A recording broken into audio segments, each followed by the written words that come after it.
বেঁচে আছে স্বয়ম্ভু। মেহেন্দিকে বোকা বানিয়ে চেয়ারে বসল দিব্যা। জগদ্ধাত্রী কৌশিকীর চালে ফাঁসল উৎসব। দেখে নিন আজকের টানটান পর্ব। হ্যালো বন্ধুরা, welcome to my channel all Bengal serial. Zee বাংলায় এই মুহূর্তে যে সমস্ত জনপ্রিয় ধারাবাহিক সম্প্রচারিত হয় তাদের মধ্যে অন্যতম হল জগদ্ধাত্রী। বর্তমানে টিআরপি তালিকায় তৃতীয় স্থানে রয়েছে এই ধারাবাহিক। শুরু থেকেই সবার মন জয় করে নিয়েছিল জগদ্ধাত্রী। এই ধারাবাহিকের গল্প অন্য সমস্ত ধারাবাহিকের চেয়ে বেশ আধুনিক এবং মনোগ্রাহী। বর্তমানে টেলিভিশনের পর্দায় সম্প্রচারিত হয়েছে স্বয়ম্ভুর মৃত্যুর ঘটনা। কিন্তু আদৌ কি মারা গিয়েছে স্বয়ম্ভু?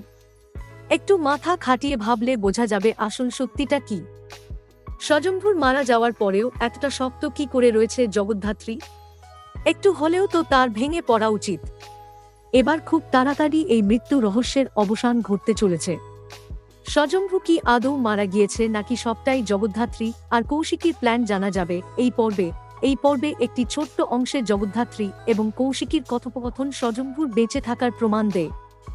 একটা অন্ধকার ঘরে চুপ করে বসে থাকে জগদ্ধাত্রী।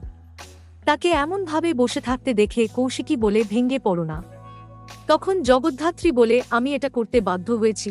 স্বয়ম্ভু যদি নিজের ফ্যামিলির উপর এতটা নির্ভরশীল না হয়ে পড়ত। এরপর কৌশিকী তাকে থামিয়ে দিয়ে বলে, এসব কথা থাক, আমি জানি তুমি ঠিক পারবে। কি বলতে চাইছিল জগদ্ধাত্রী? অন্যদিকে দিব্যা সেনের চেয়ারে বসেছিল জগদ্ধাত্রী। উল্টো দিক থেকে দেখে উৎসব ভেবেছিল দিব্যা সেন বসে আছে। তখন একাধিক কথা দিব্যা ভেবে জগদ্ধাত্রীকে বলে দেয় উৎসব। এরপর জগদ্ধাত্রীর সামনে ঘুরতেই অবাক হয়ে যায় সে। এরপর কথা কাটাকাটি শুরু হয় আর তারপর আসল রূপে আসে জ্যাস সান্যাল।